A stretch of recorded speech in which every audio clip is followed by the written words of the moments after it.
उधेड़ कर तजुर्बों की रस्सियां बुनती हूँ उनसे कहानियों की डोर। मैं राही हाजिर हूँ लेकर कहानियों का शो, कहानियां जो आपको जिंदगी से जोड़ती हैं।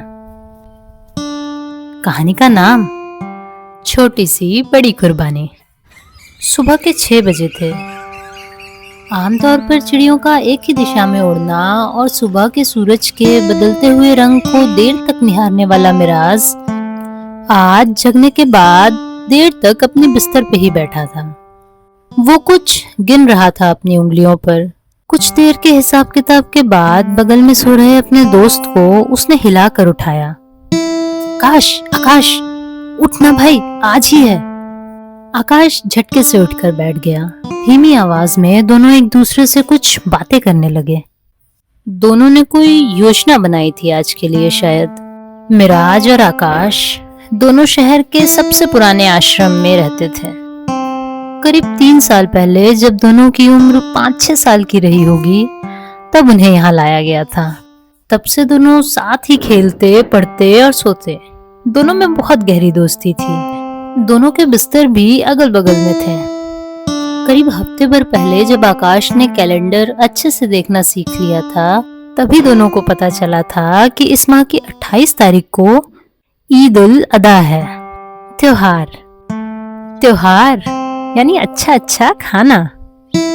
बाकी दुनिया की तरह यहाँ त्योहारों का कोई धर्म नहीं था और ना ही उनमें बनने वाले पकवान किसी से कोई भेदभाव करते थे। गुजिया, सेवई या केक सबको बराबर बराबर मिलता।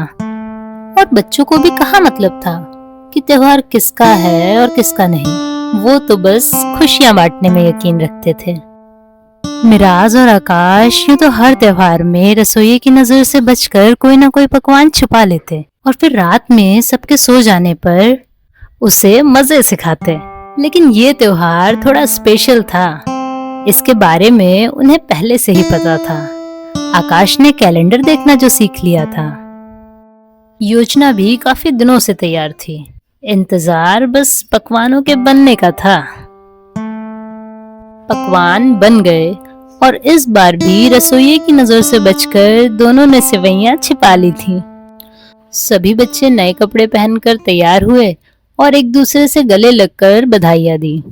सब बहुत खुश थे और बेसब्री से इंतजार कर रहे थे अपने अपने हिस्से के खाने का।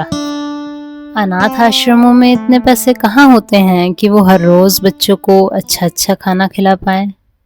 समाज इन्हें बच्चों की जिम्मेदारियां तो सौंप देता है, पर जिम्मेदारियों को पूरा करने का खर्च कभी नहीं दे पाता।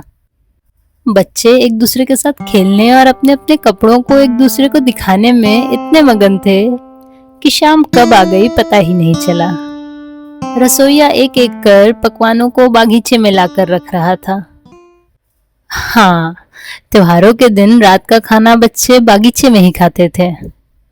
सारा खाना बागीचे में आ चुका था। अब बस सबकी पसंदीदा सेवई ही बची थी। रसोइया सेवइयां लेकर बागीचे की तरफ आ ही रहा था कि एक बच्चा दौड़ते दौड़ते जाकर उनसे लड़ गया और धड़ाम की आवाज के साथ रसोइया और सेवई का बर्तन दोनों जमीन पर। ये देखकर सारे बच्चे उदास हो गए। कुछ बच्चों ने हाथ पकड़ के रसोइया को उठाया और बैठने के लिए कुर्सी दी। उन्हें कोई चोट नहीं लगी थी, लेकिन बच्चों को देखकर उनका मन भी बहुत उदास हो गया। उन्होंने सारे बच्चों को इकट्ठा किया और उनका मन बहलाने के लिए त्योहार के पीछे की वजह को कहानी की तरह सुनाया और बच्चों को बताया कि हमारे जीवन में कुर्बानी का कितना महत्व होता है। कहानी सुनने के बाद सबने खाना खाया। खाने में सेवई नहीं मिली थी, लेकिन बच्चे अब खुश थे। मिराज और आकाश ने भी कहानी बहुत ध्यान से सुनी थी। न जाने उनके छोटे से दिमाग ने कहानी का क्या मतलब निकाला कि वो अपनी सबसे अजीज 2 कटोरी सेवई बागीचे में ले आए और साझा किया उसको सबके साथ। दोस्तों, ये कहानी खत्म हुई। जल्द ही मिलेंगे एक नई सोच के साथ। तब तक आप अपना और अपनों का ख्याल रखिए।